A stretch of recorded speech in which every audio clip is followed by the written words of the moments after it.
The blue waters of Kepler 442 be stretched endlessly in every direction. Dr. Hannah Kim floated 30 meters below the surface, watching the alien coral structures that rose like underwater mountains from the ocean floor. The breathing apparatus hummed softly against her face as she moved through the crystal clear water. This was her third dive this week. Each time she came down here, she discovered something new. The coral was not really coral at all, but some kind of living crystal that pulsed with soft purple light. Schools of fish with transparent bodies swam between the formations. Their organs glowed like tiny lanterns inside their see-through skin. Hannah adjusted her underwater camera and took another series of photos. The research team back on the ship would want to see everything. Earth had sent them here to study this ocean world, and she was the lead marine biologist. Every discovery could change how humans understood life in the galaxy. The water was warmer here than she expected. Her suit readings showed the temperature was perfect for extended diving. She kicked her fins gently and moved deeper into a canyon between two massive coral towers.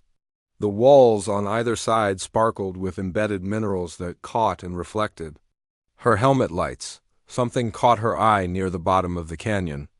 A section of the coral wall had collapsed, creating a pile of rubble on the sandy floor. But there was movement in the debris. Hannah swam closer, her heart beating faster with excitement. Was this some kind of large sea creature she had not seen before? As she got nearer, her excitement turned to concern. Trapped under a fallen piece of coral was something that looked almost like a child, but this was no human child.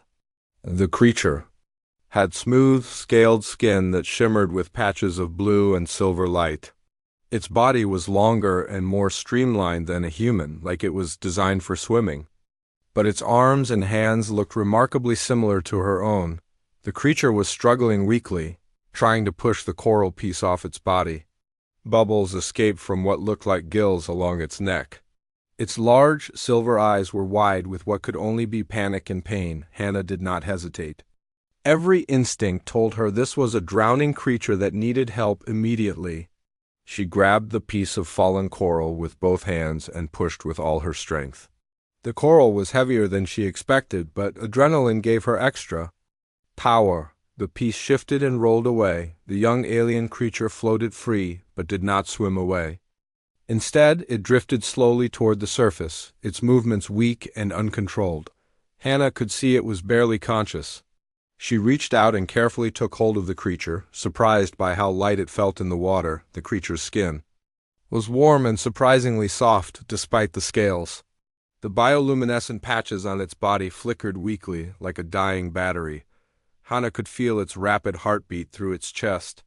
Whatever this being was, it was in serious trouble. She activated her communicator. Dr. Wu Jin answered immediately from the research station above. Hannah, what is your status down there? Jin, I have found something incredible. I am bringing up what appears to be an injured native life form. It was trapped and drowning. I need medical assistance ready immediately. There was a pause. Hannah, you know the protocols about interfering with native species. We are supposed to observe only. This creature was dying, Jin. I could not just watch it happen. It shows clear signs of intelligence. Look, I am bringing it up now. Have Dr. Park ready with the medical bay. Hannah began swimming upward, cradling the alien creature carefully against her chest. It was about the size of a 10-year-old human. Child but clearly built for aquatic life. Its hands had webbed fingers and its feet were more like fins. But the bone structure underneath was remarkably similar to human anatomy. As they rose through the water, the creature opened its eyes and looked directly at her.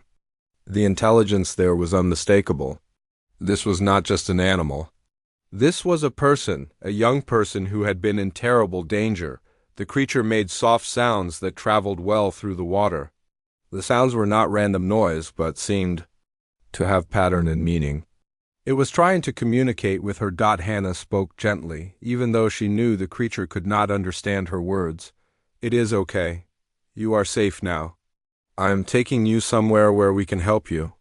The aliens' grip on her arm tightened slightly, as if it understood that she was helping. The bioluminescent patches on its skin began to pulse in a steady rhythm, no longer the weak flickering of before. They broke the surface near the research platform. The mechanical arms of the surface station lifted them both out of the water, and onto the deck, Dr. Wu Jin and two other researchers were waiting with medical equipment. "My God," whispered Dr. Wu Jin as he saw the creature clearly for the first time. "Hana, do you realize what you have done?" This could be first contact with an intelligent alien species. The young alien was breathing air now through what appeared to be both gills and primitive lungs. Its chest rose and fell rapidly, but it seemed to be getting stronger. It kept its large silver eyes fixed on Hana, as if she was the only familiar thing in this strange new environment. Dr. Parkdew, the expedition leader, arrived on deck looking both excited and worried. "Get it to the medical bay immediately. We need to make sure it is stable. And someone contact Earth Command. They need to know about this immediately." As they carefully moved the creature to the medical facility, Hannah noticed something that made her smile despite the serious situation. The young alien was holding onto her hand with surprising strength. When she tried to let go to help with the transfer, it made distressed sounds and held on tighter. "I think it has bonded with you, Hana," said Dr. Wu Jin. "You saved its life. In many Earth cultures that creates a special connection." Hannah looked down at the alien child, for that is what she had decided to think of it as. A child who had been in danger and was now safe. A child who was far from home and probably scared, but who seemed to trust her completely. "What do we do now?" she asked. Captain Parkdew looked out at the endless ocean surrounding their research platform. "Now we try to figure out where this little one came from, and we hope that when its people come looking for it, they are friendly." Unknown to any of them, deep in the ocean trenches below, massive shapes were already beginning to move toward the surface. 3 days had passed since Hannah rescued the young alien from the coral debris. The creature now rested in the medical bay of the research station, recovering in a specially prepared tank that mixed seawater with fresh water. Dr. Park had worked around the clock to create the right environment for their unexpected guest, the alien child, whom Hannah had started calling Kale because it responded to that sound, was far more intelligent than anyone had imagined. On the first day, it had learned to recognize the faces of each crew member. By the second day, it was copying their hand gestures. Now, on the third day, it was trying to make sounds that resembled human speech. Dr. Baesung sat beside the tank, with his translation equipment spread across 3 tables. As the expedition's language expert, he had been working non-stop to understand Kale's communication patterns. The results were both exciting and disturbing. "The mathematical patterns in its vocalizations are incredibly complex," Bae told the assembled crew during their morning briefing. "This is definitely language, not just random noise. But there is something else. The emotional undertones suggest trauma, possibly abandonment." Hannah looked through the observation window at Kale, who was swimming in slow circles around the tank.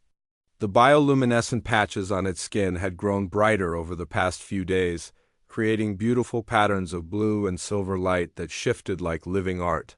"What kind of trauma?" she asked. Bae pulled up a sound analysis on his computer. "Yesterday I played recordings of various sounds to test reactions.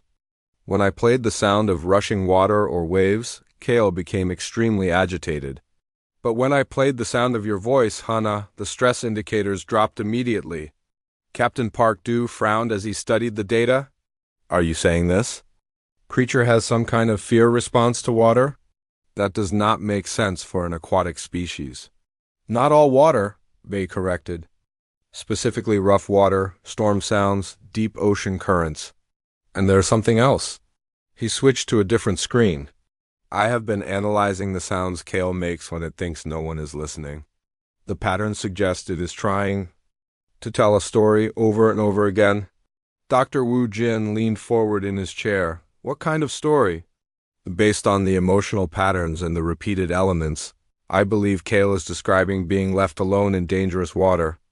Abandoned there deliberately." The room fell silent. Hannah felt her stomach tighten with anger.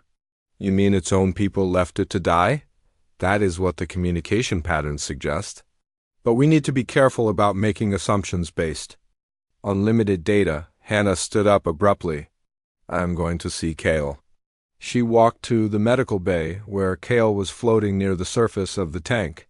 As soon as it saw her, the light patterns on its skin brightened, and it swam to the edge closest to her. It pressed both webbed hands against the transparent wall and made soft, trilling sounds.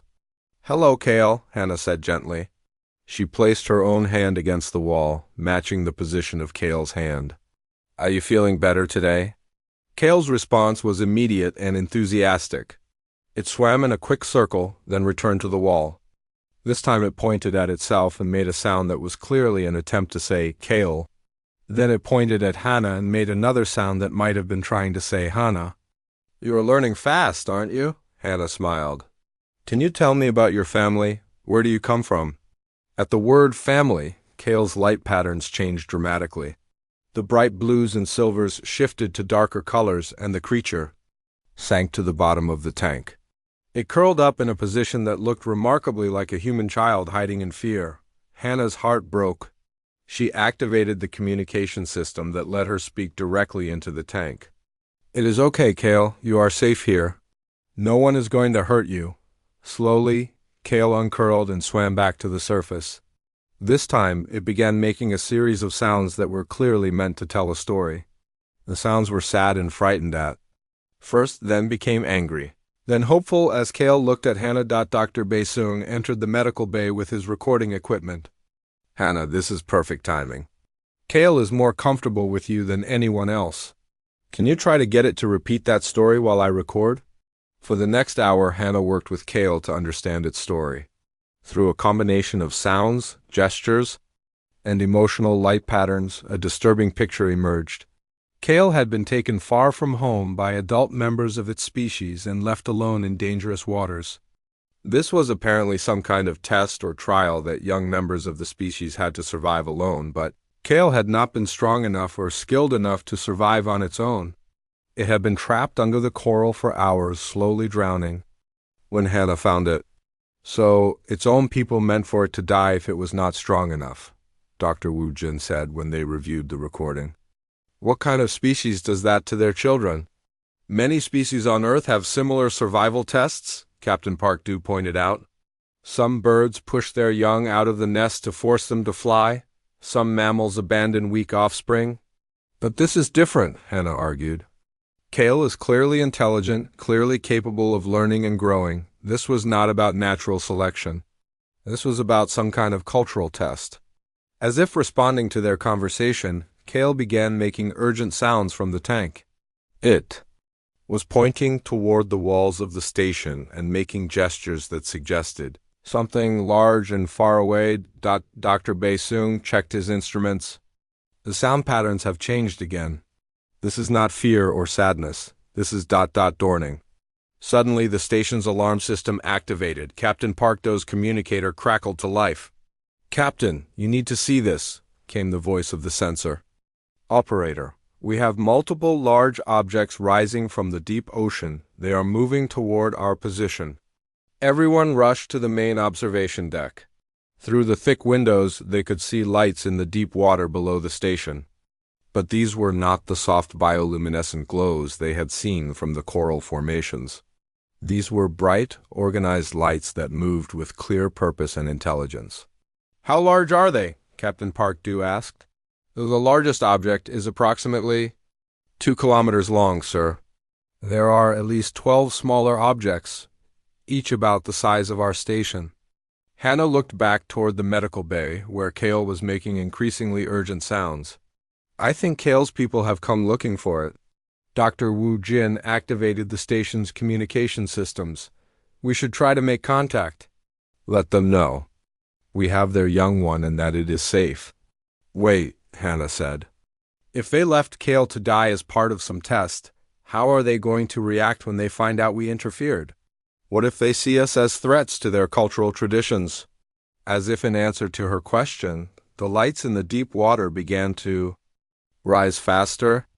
The ocean around the research station started to glow with an eerie blue light that grew brighter by the minute. Captain, Park Do activated the general alert. All crew to emergency stations. We are about to have first contact with an alien species, and we have no idea if they are friendly or hostile. In the medical bay, Kale pressed against the wall of its tank, its bioluminescent patterns flashing, in complex sequences that looked almost like signals. Whether it was trying to warn the humans or call to its own people, none of them could tell. The blue glow from the ocean depths grew brighter, and massive shapes began to emerge from the water around the research station. The first alien ship broke the surface of the ocean like a living mountain rising from the depths. Water cascaded from its sides in massive waterfalls as the enormous vessel emerged into the sunlight. The ship was not made of metal like human spacecraft. Instead, it appeared to be grown rather than built, with smooth organic curves and surfaces that pulsed with the same bioluminescent patterns they had seen on Kale's skin. Captain Parkdew stood frozen at the observation windows, watching more ships emerge around their small research station. Each vessel was unique in shape but shared the same living appearance. Some looked like giant sea creatures with fins and flowing appendages. Others resembled massive coral formations that moved through the water with impossible grace. "My God," whispered Dr. Wu Jin, "they are beautiful." The largest ship positioned itself directly beneath the research station. It was so vast that their entire facility could have fit inside just a small section of it. Patterns of blue and green light traveled across its surface like slow lightning, creating a display that was both alien and strangely familiar. In the medical bay, Kale had become extremely agitated. The young alien swam in rapid circles around its tank, making urgent trilling sounds that grew louder by the minute. Its own light patterns flashed in complex sequences that seemed to match the patterns on the ships outside. "Kale is trying to communicate with them," Dr. Bae-sung said, studying his instruments. "The sound frequencies match exactly." Hannah pressed her hand against Kale's tank. "What are you trying to tell them, little one?" Suddenly, the water around the research station began to glow even brighter. A section of the largest ship opened like a flower, revealing a chamber filled with breathable atmosphere. From this chamber, smaller vehicles emerged and began moving toward the human station. "They want to board us," Captain Parkdew announced. Over the intercom, "All crew prepare for first contact. Remember, we have their young ones, so hopefully they will be peaceful." The first alien vehicle attached itself to the station's docking port with surprising gentleness. Through the transparent walls, the humans could see figures moving inside the craft. They were larger than Kale, but had the same basic body structure, the same scaled skin, and the same bioluminescent patterns. The airlock cycled, and the first alien stepped onto the human station. She was magnificent and terrifying at the same time. Nearly 3 meters tall, with skin that shifted between deep blue and silver, and light patterns that moved across her body like living artwork.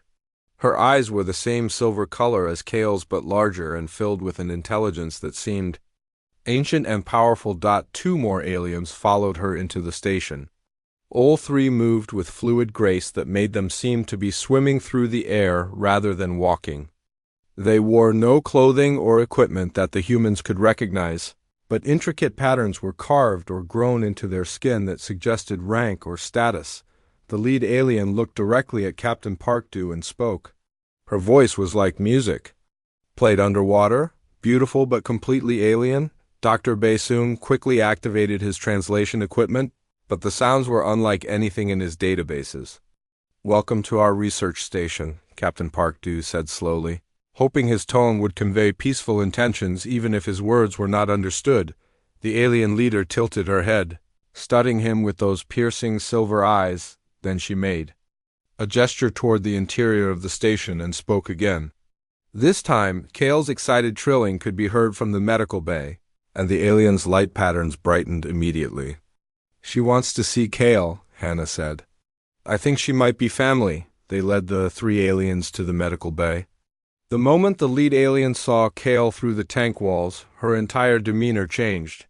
The formal, cautious bearing disappeared, replaced by what could only be described as relief and joy. She rushed to the tank and pressed both hands against the transparent wall. Kale swam to her immediately. matching the position of her hands with his own. The light patterns on both aliens synchronized, creating a beautiful display of communication that needed no translation. This was clearly a reunion between family members who cared deeply for each other. The alien leader turned to look at Hannah, and her expression became unreadable. She spoke in her musical language. Gesturing between Hannah and Kale, Dr. Baesung worked frantically with his equipment, trying to find any pattern he could translate. "I think she is asking about what happened," he said. "The sound patterns suggest questions about how we found Kale." Hannah stepped forward, knowing this was probably the most important moment in human history. "I found him trapped under fallen coral. He was drowning. I could not let him die." Even though the alien could not understand her words, something in Hannah's tone and body language seemed to communicate her meaning. The alien leader studied her for a long moment, then did something completely unexpected. She bowed deeply, a gesture that clearly showed respect and gratitude. The other two aliens immediately followed their leader's example, bowing to Hannah with the same formal respect. When they straightened, the leader spoke again, and this time, her tone was completely different. Where before it had been cautious and questioning, now it carried warmth and what sounded like appreciation. Dr. Baesung's equipment suddenly began working. "I am getting some translation," he announced excitedly. "The language structure is incredibly complex, but I am picking up emotional content. Gratitude, respect, and something that might be debt?" The alien leader approached Hannah directly. She reached out slowly, clearly asking permission before making contact. When Hannah nodded, the alien gently took her hands in her own. The alien's skin was warm and surprisingly soft, and where they touched, soft light patterns appeared. She spoke directly to Hannah, and Dr. Baesung's equipment provided a partial translation. "Life-giver ... water-saver ... maker ... She's giving you titles," Dr. Baesung said in amazement. "Important titles, based on the formal language patterns." The alien leader released Hannah's hands and stepped back. She gestured to herself and spoke a single word that sounded like music. "Rian." "Her name is Rian," Hannah said. She pointed to herself. "Hannah." Rian repeated the name carefully, then smiled. It was unmistakably a smile, despite the alien features. She gestured toward Kale and spoke again. "She is saying something about Kale's identity," Dr. Baesung translated. "Something about prince? Royal family?" Rian nodded when she heard the word prince from the translation system. She pointed to Kale and spoke a longer phrase. Dr. Baesung's equipment worked to decode it. Double quotes, "Prince ... water trial." Forbidden's interference. The mood in the room suddenly changed. Rian's light patterns shifted to darker colors, and she exchanged rapid words with the other two aliens. Their body language suggested an urgent discussion about something serious. "What is wrong?" Hannah asked. Dr. Baesung listened to his equipment.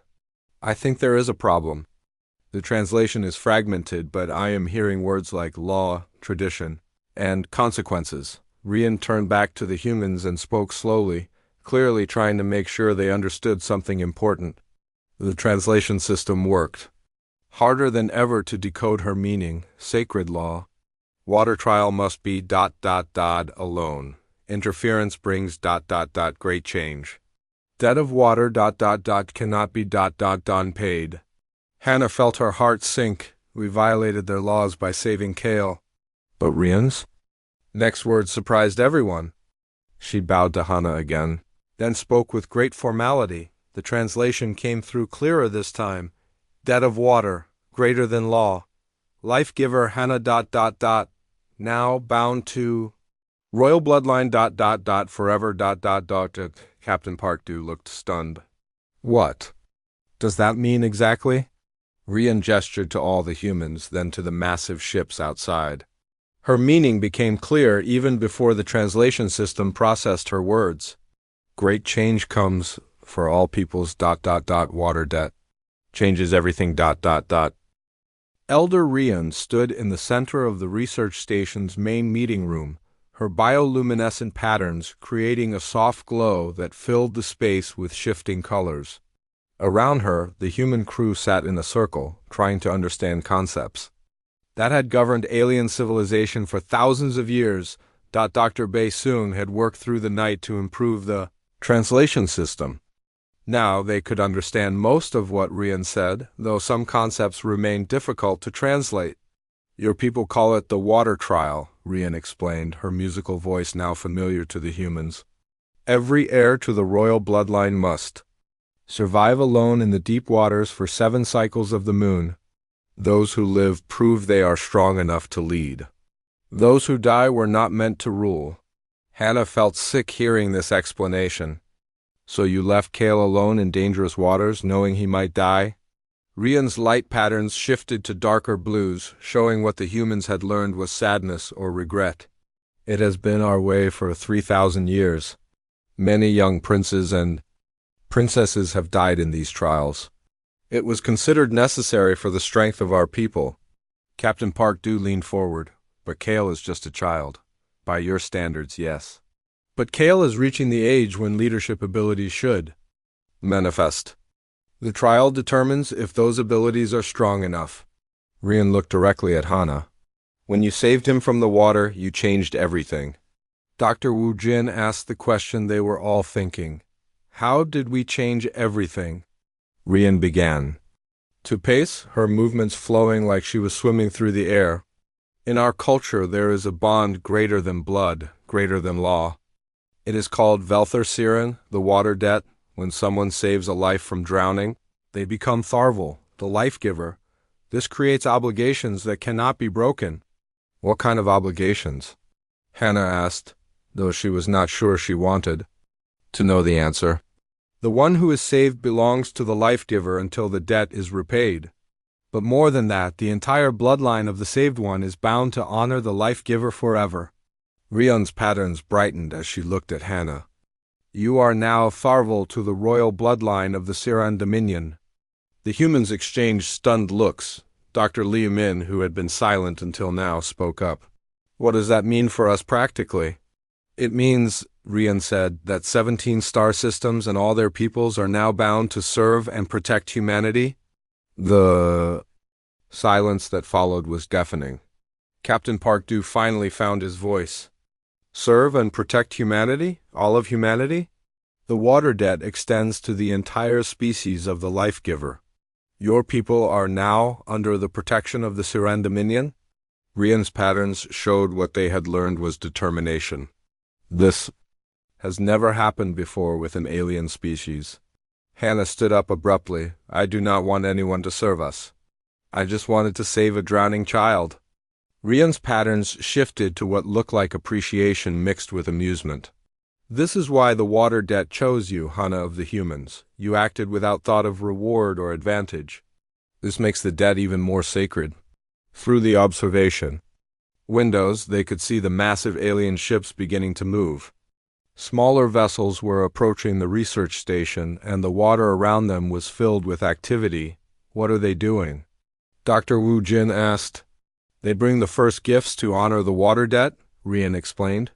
Technologies that will help your species survive and grow. Medical advances that will eliminate most of your diseases.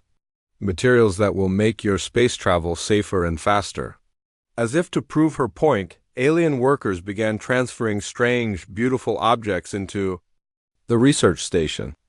Each item seemed to glow with its own internal light, and some appeared to be alive in ways the humans could not understand. Dr. Bei Soong examined one of the objects with his instruments.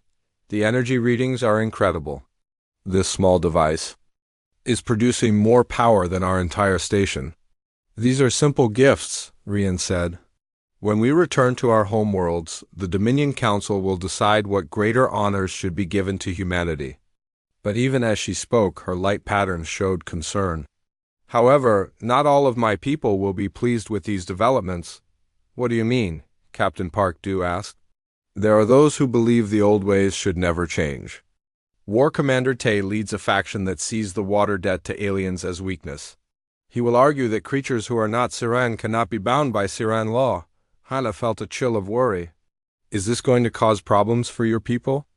It will, cause great debates and possibly conflict within the Dominion.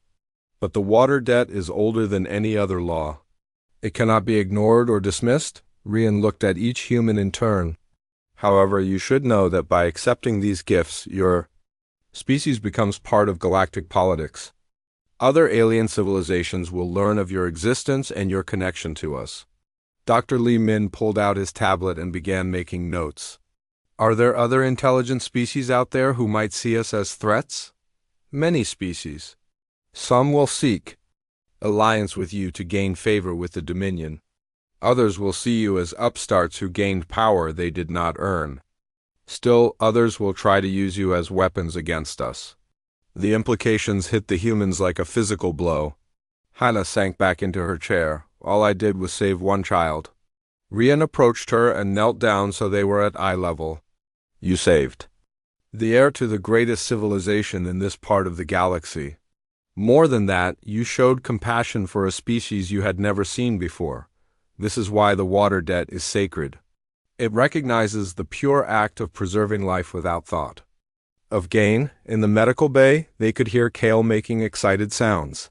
Through the doorway, they saw him swimming rapidly around his tank, his light patterns bright and joyful. How is Kale handling all this? Hannah asked. He is proud and grateful, but also worried about the changes coming to both our peoples. Rian's patterns shifted to show affection. He asked to speak with you later. There are things about our culture he wants you to understand. Suddenly, the station's communication system activated. Captain Park-Du, we are receiving multiple signals from Earth Command. They want immediate reports on the situation. Captain Park-Du looked at Rian. My people's leaders will want to speak with your leaders. That will happen soon. But first there are ceremonies that must be performed to properly establish the water debt, and there are gifts that must be given to show the sincerity of our obligations. Rian stood and gestured toward the alien ships. Your Dr. Hannah must come with us to our homeworld to meet the Dominion Council. Is that safe? Dr. Wu Jin asked. She will be safer there than anywhere else in the galaxy. The Tharvol is sacred to all Siren. No harm can come to her while she carries that title. Hannah looked out at the alien ships and thought about everything that had changed in just a few days. A simple act of compassion had apparently altered the course of two civilizations. What about Kale? She asked. He will come with us, of course. The heir and the life-giver must be present for the ceremonies. Rian's patterns brightened. But know that wherever you go, whatever you choose to do, Kale will consider you family forever. The water debt creates bonds that last for generations. As alien workers continued transferring amazing technologies to the human station, Hannah realized that her life as a simple marine biologist was over. She was now apparently one of the most important humans who had ever lived, responsible for decisions that would affect her entire species. But when she looked toward the medical bay and saw Kale's joyful light patterns, she knew she would make the same choice again. Some things were more important than consequences, and saving a life was one of them. The question now was whether the rest of the galaxy would understand that simple truth. The Siren homeworld was unlike anything Hannah had ever imagined. Vast cities grew from the ocean floor like living coral, stretching up through kilometers of water to break the surface in towers of bioluminescent beauty. The capital city of Valthoros was home to 50 million Siren, and every building pulsed with the same light patterns that decorated their people's skin. Hannah floated in a transparent sphere filled with water and breathing apparatus, allowing her to move through the Siren city while staying in an environment she could survive. Beside her, Kale swam freely, his own light patterns bright with excitement at being home. It had been 2 weeks since they left the research station. In that time, news of humanity's discovery and their bond with the Siren had spread across the galaxy faster than anyone expected. The Dominion's communication networks carried the story to dozens of alien civilizations, and the reactions had been immediate and intense. The Zeph Republic has requested a formal meeting with human representatives, Elder Rian explained as they swam through the council chambers. They have been paying tribute to the Dominion for centuries and hope that an alliance with humanity might change their status. Dr. Li Min, who had come along as humanity's political representative, took notes in his waterproof tablet. What kind of tribute do they pay? 20% of their agricultural output and mining production? In exchange, we protect them from the Korth Empire, which would otherwise enslave their entire species. Hannah watched schools of Siren children playing in the water gardens around the council building. They moved in perfect harmony, their light patterns creating group displays that told stories and shared emotions. How many species pay tribute to the Dominion? 43 species across our 17 star systems. Some pay in resources, others in manufactured goods, others in scientific research. Rian's patterns showed what Hannah had learned was satisfaction mixed with responsibility. We protect them all from stronger predators. And now humanity is protected too, but without paying tribute, Dr. Li Min observed. The water debt is different. From tribute agreements, you are not subjects of the Dominion. You are partners, though that word does not fully translate the concept. They entered the Great Council Chamber, a massive sphere of living coral that could hold thousands of Siren. The chamber was filled with representatives from across the Dominion, their combined light patterns creating a display that was almost too beautiful to look at directly, but the mood in the chamber was tense. Rian had warned them that not everyone supported the changes brought by the water debt. War Commander Tay and his followers believed that binding the Dominion to an unknown alien species was dangerous and possibly illegal under ancient law. War Commander Tay himself was an impressive and intimidating figure, larger than most Siran, with skin that showed deep red patterns instead of the usual blues and greens. He commanded attention wherever he moved. His followers, mostly military leaders and traditionalists, gathered around him like a school of predatory fish. The debate begins now, Rian whispered to Hannah.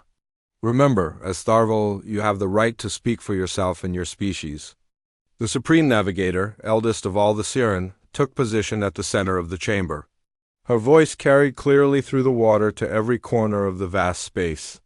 We gathered to discuss the water debt claimed by the human called Hannah, Life-Giver. To Prince Kale Serendai, let all who would speak present their words. War Commander Tay moved forward immediately. His patterns flashed with aggressive reds and oranges as he spoke. Supreme Navigator, honored elders, I speak against this claimed debt.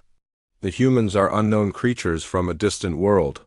They cannot be bound by laws that govern only the Siren people. Murmurs of agreement came from his supporters, their patterns echoing his red coloring. Furthermore, Tay continued, the prince was undergoing the sacred water trial. Any interference with this trial violates our most ancient traditions. Elder Rian responded, her pattern steady and confident. War Commander Tay speaks from ignorance of our deepest laws. The water debt predates the water trial by 1,000 years. When these laws conflict, the older law takes precedence. But never before has the water debt been claimed by aliens, Tay argued. The law assumes the life-giver is Siren. These humans may not even understand what they have done. The Supreme Navigator turned her ancient eyes toward Hannah. Let the claimed Tharval speak for herself. Hannah swam forward in her protective sphere, feeling the weight of thousands of alien eyes upon her. The translation system carried her words clearly through the water. Honored Siren, I did not know about your water debt when I saved Kale. I acted only because I saw a child in danger. In my culture, we believe that all intelligent life has value and deserves protection. Her words caused a stir in the chamber. Many Siren had never heard such a concept expressed so directly. I do not seek power over your people or tribute from your worlds. I only want Kale to live and grow and become the leader his people need. Hannah looked directly at War Commander Tay.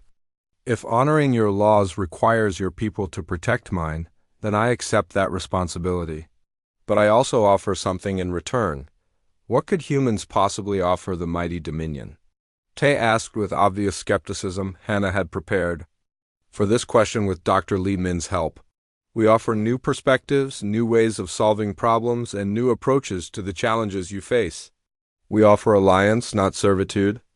To demonstrate her point, Hannah activated a holographic display that showed data Dr. Bei Sung had compiled about the galaxy's political situation. Your tribute system creates resentment among the species you protect. Some of them are already secretly supporting the Korth Empire because they hope to escape their obligations to you. The chamber erupted in surprised discussions. This information was clearly news to many of the Siran leaders. We propose a different approach, Hana continued. Instead of demanding tribute, offer partnership. Help your protected species develop their own defenses. Create a true alliance of equals working together against common threats. War Commander Tay's patterns flashed with anger. Naive alien child. You understand nothing of galactic politics. The weak serve the strong. This is the natural order. But other voices in the chamber began to speak up. Several elder Siran expressed interest in Hana's ideas. Even some of Tay's military supporters seemed intrigued by the concept of alliance rather than domination. The Supreme Navigator raised her hand for silence. These are complex matters that require careful consideration. But first we must address the immediate crisis. What crisis? Dr. Li Min asked. The Korth Empire has learned of humanity's existence and your connection to us. They are mobilizing their fleets to strike at your homeworld before the alliance can be formalized. Hana felt her blood turn cold. They want to attack Earth? If they can destroy or capture your species before the water debt is fully established, they can argue that the debt is void. This would be a tremendous blow to our prestige and power. War Commander Tay's pattern shifted to show grim satisfaction. See how your interference brings danger to us all, human. The Korth would never have dared such an action before. But Elder Rian spoke up firmly. The Korth have been looking for an excuse to test our strength for decades. This situation merely provides them with the opportunity they sought. The Supreme Navigator's patterns showed deep concern. War Commander Tay, you will take a battle fleet to the human homeworld immediately. The water debt requires us to protect them as we would protect any Siran world. Tay's patterns flashed with reluctance, but he could not refuse a direct order. From the Supreme Navigator, it will be done. But I warn you all, this path leads to greater conflicts than we have seen in centuries. As the council session ended, Hana realized that her simple act of compassion had indeed changed the course of galactic civilization. The question now was whether those changes would lead to peace or war. Kale swam up to her sphere and pressed his hand against the transparent wall. His patterns showed determination and gratitude as he spoke. What did he say? Hana asked Dr. Baisung. He said that whatever happens, he will stand with you and your people. The water debt works both ways, and he considers all humans to be his family now. Looking around at the vast alien city and thinking about the dangers facing Earth, Hana hoped that family bonds would be strong enough to survive the storm that was coming. The battle above Earth lasted only 3 hours, but those 3 hours changed the galaxy forever. Hana watched from the Bridge of Elder Rian's flagship as the combined Siran and human fleets engaged the Korth Empire's invasion force. The enemy ships were massive and aggressive, designed for conquest and intimidation. But the Siran vessels moved through space like they moved through water, flowing around the Korth attacks with impossible grace. The humans contributed something unexpected to the battle. Their smaller, faster ships could not match Siran firepower, but they could coordinate attacks in ways that surprised both allies and enemies. Captain Park Du had trained Earth's defense forces in formation tactics that treated space battles like underwater combat, and the results were devastating to the Korth forces. The Korth are retreating, announced the Siran tactical officer, his patterns bright with victory colors, but War Commander Tay, commanding from his own vessel, was not satisfied with mere victory. His voice came through the communication system with harsh authority. Pursue them. Destroy their ships so they cannot threaten us again. No, Hana said firmly, surprising everyone on the bridge. Let them go. Elder Rian's patterns showed confusion. Tharval Hana, they came to destroy your people. Why show them mercy? Hana looked at the tactical display, where the surviving Korth ships were fleeing toward the edge of the solar system. Because destroying them will only create more enemies. We need to show the galaxy that there is another way. She activated the communication system to broadcast to all ships in the fleet. This is Hannah Kim, speaking as Tharval to the Siren Dominion and representative of humanity. I order all ships to cease pursuit of the retreating enemy forces. War Commander Tay's response was immediate and angry. You have no authority to give. Military orders, alien? She has the authority of the water debt, Elder Rian said calmly. And more than that, she speaks wisdom. The fleet stopped its pursuit, allowing the remaining Korth ships to escape. Within hours, the story of the battle and its merciful ending spread across galactic communication networks. The reaction was immediate and intense. 3 days later, the first delegation arrived at Earth. The Zeph Republic, tired of paying tribute to anyone, requested formal talks about joining what they called the New Alliance. Within a week, delegations from 12 different species had arrived in Earth's orbit. Dr. Li Min worked around the clock to establish diplomatic protocols, while Dr. Baisung expanded his translation systems to handle dozens of alien languages.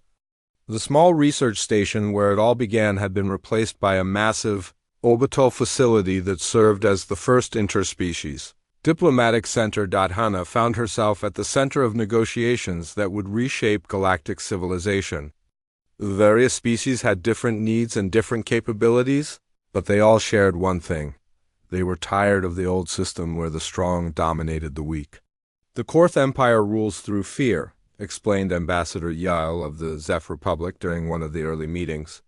The Siren Dominion rules through protection that comes at a price. But you humans offer something different. You offer partnership. Between equals.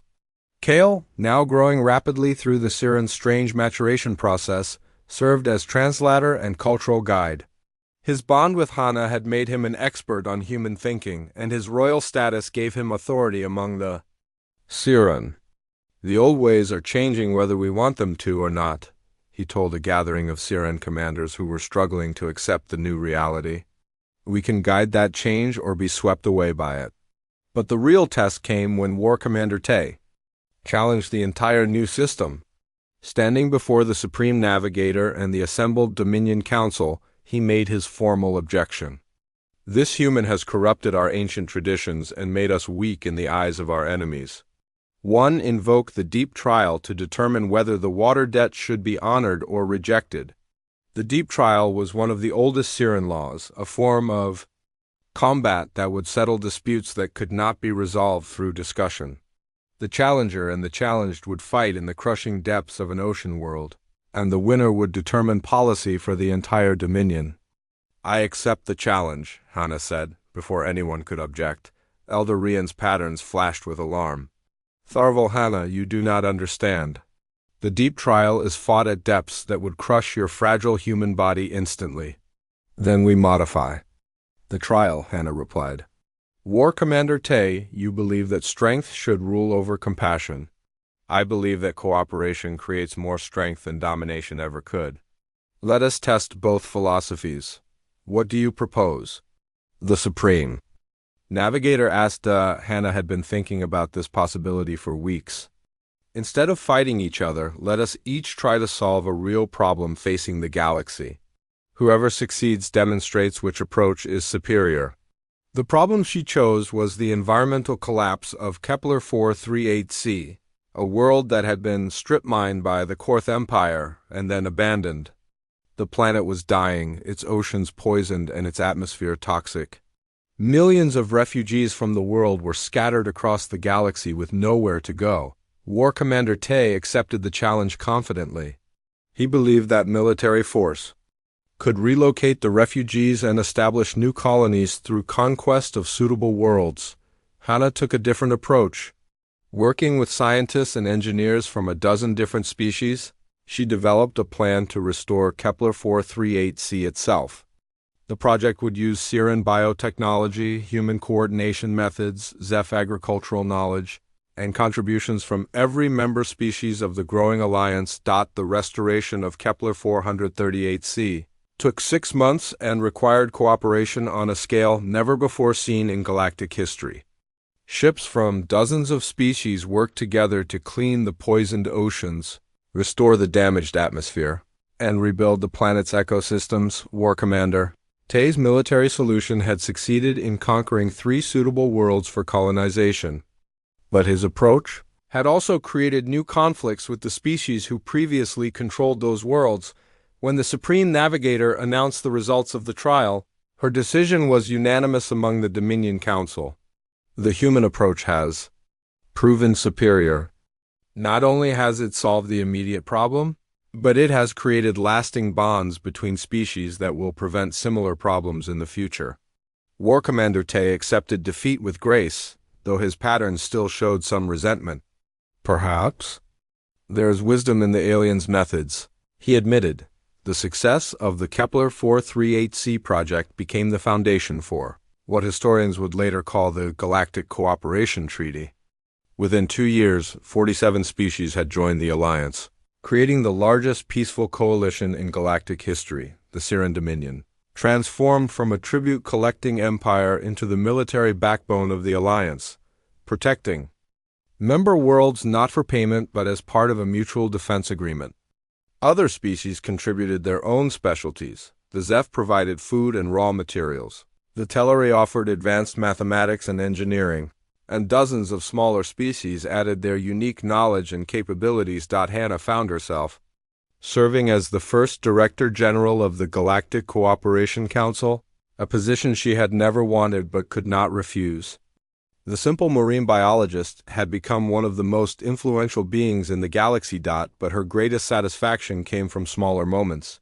Watching Kale, now fully mature, teaching young Siren about human concepts of equality and cooperation. Seeing former enemy species working together on joint projects. Receiving messages from scientists across the galaxy who were making discoveries that would benefit all intelligent life. 5 years after she had rescued a drowning alien child, Hannah stood on the observation deck of the Council's new headquarters, watching ships from dozens of species arriving for the annual Cooperation Summit. Each vessel was different, reflecting the unique culture and biology of its builders, but they all flew the same flag. A simple design showing hands of different shapes reaching toward each other across the void of space. Dr. Wu Jin joined her at the observation window. He had become the Council's head of scientific cooperation, coordinating research projects that spanned multiple star systems. "Do you ever regret it?" he asked. "Your life was much simpler before." Hannah thought about the question as she watched an elegant Siran bioship docking next to a blocky human freighter. "Sometimes I miss the quiet of underwater research. But then I remember that all of this started because I could not let a child drown. How could I regret saving a life?" Kale appeared beside them, moving with the fluid grace that all mature Siren possessed. His light patterns were warm and affectionate as he approached his adoptive human family. "The council meeting is about to begin, Director General," he said formally, then switched to a more personal tone. "Grandmother Rian wants to present the final proposal for the Deep Space Exploration Initiative." The Deep Space Exploration Initiative was the Alliance's most ambitious project yet. Instead of individual species exploring the galaxy alone, they would send joint expeditions to discover new worlds and possibly new forms of intelligent life. Each expedition would include representatives from multiple species, sharing both the risks and the rewards of discovery. "Are you ready for this?" Dr. Wu Jin asked Hannah as they walked toward the council chambers.